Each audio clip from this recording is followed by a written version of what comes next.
ბავშვობიდან ბევრი რამ აინტერესებდა, ამიტომ გადაწყვეტილი არ ჰქონდა რა პროფესიას აირჩევდა.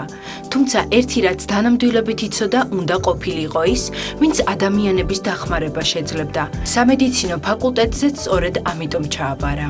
თითქმის ბოლომდე არ ვიცოდი რომელ სპეციალობას ვთქვათ გავყვებოდი, კი ვიყავი განათლებით ზოგადი ქირურგი, მაგრამ დამწყებაშიც ეხლა ვფიქრობ, იმიტომ წავედი, რომ ეს ყველაფერი ვიზუალურად ჩანს, ანუ შედეგი დამწყების და საერთოდ პლასტიკური ქირურგიის თვალნათლივ არის დასანახი და თვალში საცემი. მე ვფიქრობ, ამან გადაწყვეტა ის, რომ ვთქვათ, ასულიყავი ზუსტად პლასტიკურ ქირურგიაში, რასაც ბუნებრივი არანაირად არ ვნანობა. სწავლა რთულ პერიოდში მოუწია, უხდებოდა ბევრი დაბრკოლების გადალახვა, სანთლის შუქზე მეცადინეობა და გაყინულ საოპერაციოში ყოფნა.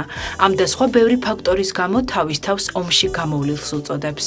მე ვარ იმ თაობის ექიმი, რომელიც ვთქვათ, სანთლის სინათლეზე გვიწევდა ოპერაციის გაკეთება და როდესაც ვთქვათ, მახსოვს საოპერაციოში პაციენტს ოპერაციის წინ ნახვებს რო ხსნიდით, ჭრილობიდან სიცივისგან ორთქლიც კი ამოდიოდა, არ ვიცი, რომ ახსენდება ეხაც აქ ძალიან რთული წარმოსადგენია. მაგრამ მიუხედავად ამისა, ბუნებრივია, ამ თაობის ძალიან ბევრი წარმომადგენელია, დღეს სხვა ლიდერ პოზიციაზე არიან, ძალიან წარმატებულები არიან. ექიმობა მისთვის ცხოვრების განსაკუთრებული წესია, მუდამ ფორმაში და მზადყოფნაშია. როგორც თავად ამბობს, ქირურგი ან ხარ, ან არა. მისთვის წარმოუდგენელია იყოს გულგრილი პაციენტების მიმართ და ყველაფერი ცივი გონებით აკეთოს. თითოეული ავადმყოფის მდგომარეობა გულთან ახლოს მიაქვს და პაციენტების დასახმარებლად ყველაფერს აკეთებს. ეს არის ისეთი პროფესია, რომელიც გინდა არ გინდა სტრესთან არის დაკავშირებული. ძალიან მიკვირს კიდევაც ისეთი ექიმების ნათქვამი, რომ ამას ყველაფერს ცივი გონებით ვაკეთებ და ეს გულთან ახლოს არ მაქვს, იმიტომ რომ გინდა არ გინდა ეს შეხება გიწევს გაჭირვებასთან, ტრაგედიებთან და ამის თანამონაწილე ხდები. ამიტომ ბუნებრივია ეს ყველაფერი სტრესთან არის დაკავშირებული.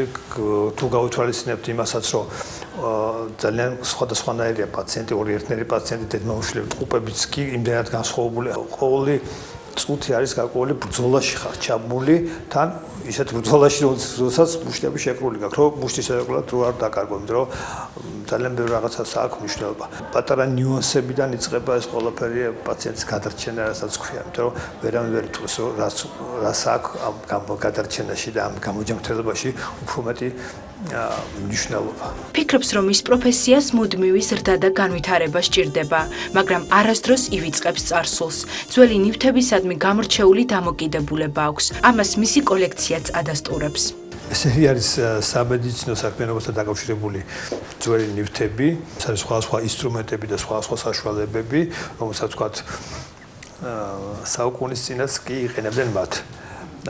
ძირითადი მათი პრინციპი თითქმის შეუცვლელია, კი რაც კი ვითარდება სამედიცინო ტექნოლოგიები, მაგრამ არის აპარატები და არის ინსტრუმენტები, რომელიც ვთქვათ, ძირითადი პრინციპი კი შეიძლება მეტალი გააუმჯობესეს, ფორმა უფრო უკეთესი მიცეს, მაგრამ ძირითად პრინციპს მაინც გაუმჯობესება თქვათ ვერ მოხერხდა.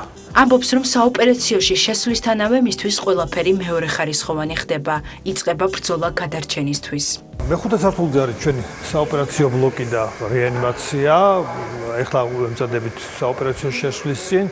პაციენტი უკვე ანესთეზიოლოგის ხელშია და იწყებს მის დაძინებას. ეხლა გვაქვს შემთხვევა ტრავმის შემდგომი კანის დეფექტა მხარზე და წინა მხარზე უკეთდება რეკონსტრუქციული პლასტიკა, კანს გადამდეგათ მარცხენა ბარზაყიდან. პირველად რა პროცედურა უნდა გაიაროთ, როდესაც უკვე შეხვალთ ახლა ეს? ბუნებრივია მოხდება გამოცვლა, ხელის დამუშავება, აღჭურვა და ისე შევალთ საოპერაციოში.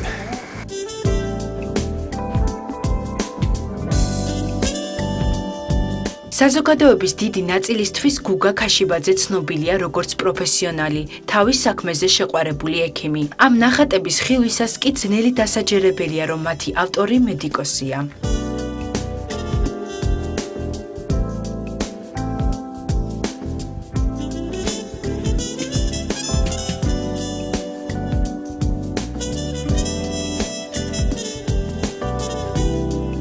ხატვა არის ერთ-ერთი ის მიმართულება, რითაც მე ვთქვათ, რაღაც სხვა სამყაროში გადავდივარ და ერთად ვისვენებ. ხატავ ბავშვობიდან, სამწუხაროდ, ჩემო სამწუხაროდ არანაირი განათლება მიღებული არ მაქვს. რაღაც ისე აეწყო, სადღაც 7 თუ 8 გაკვეთილი მაქვს. ბავშვობაში პირველ სახლში მიღებული ხატვის წრესი.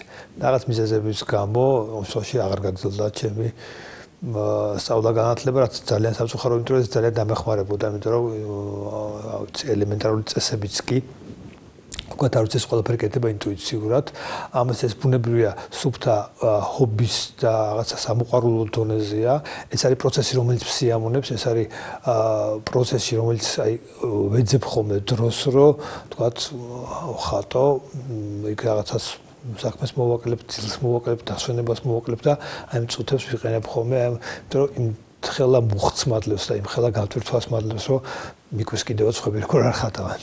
ეს არის რაღაც განსაკუთრებული რაღაც ჟანრი ან რაღაც როგორც იძახი რაღაც ჩემი ოდნავ ხელწერა მაქვს, ეს არის ის სამყარო, რომელიც თქვა ჩემში ცხოვრობს, ძალიან ბევრი რაღაცა იძლევა თქვა შავონების წყაროს და ეგრეთ წოდებულ მუზაზე შეიძლება იყოს ნაწარმოები, შეიძლება იყოს რომანი, ფილმი, სიტუაცია ტიპაჟები თქვათ ჩემი პაციენტებიც ასე რომ ვთქვათ პატარა კენჭები ყოველსგან აქ ამოკრეფილი ძალიან ხშირად ისეთი რაღაცები დაუნახიათ რომელზეც თქვათ არც მიფიქრია კი ამის ჩადება გარკვეულ თქვათ ნახატში რაც ძალიან მახარებს. ამბობს რომ ხელოვნების სიყვარული გენეტიკურია. მამაც ხატავს. მომავალში კი ერთობლივ გამოფენას გეგმავენ. ნაწილი აქ ჩემი ნახატებია, ნაწილი მამაჩემის ნახატებია, რომელიც ასევე მოყვარული ვთქვათ მხატვარია. მამამ ცოტა გვიან დაიწყო ხატვა, 45 წლის ასაკში დაიწყო ხატვა, მამამ საერთოდ არ უხატია. და ჩემი აზრით ჩემზე კარგად ხატავს.